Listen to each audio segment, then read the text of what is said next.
กะวันก่อนนั้นแต่เขาเนี่ยเมนูข้าวต้มบ้านซบไปแล้วมึงเหรอรายการวันนี้นะถึงคิวถึงเวลาของเมนูนี่ละมันจะเป็นเมนูยาไปเลยบ่ได้มันก็คือต้มจืดเนาะต้มจืดต้มงุ่นบ้านงานนะแต่บ้านงานเนี่ยเอาแต่ๆนะมันก็จะใส่เคียงนักจะนี่นะถ้าใส่เคียงนักจะนี่ก็ไปมีว่าเจ้าภาพเนาะ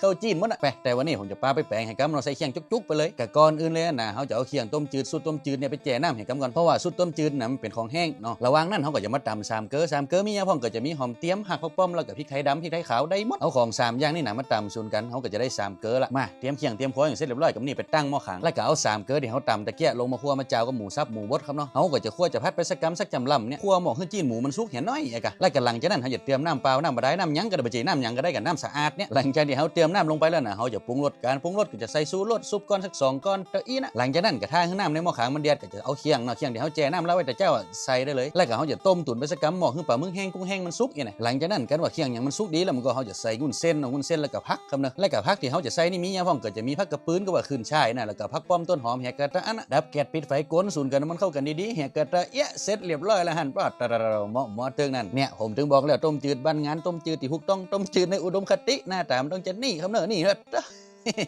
อย่างเหมาะมาข้าวหนึ่งห่อนจีน้ำจำน้ำให้กำก่อนเบิดน้ำบ่มีให้จีอันนี้นะ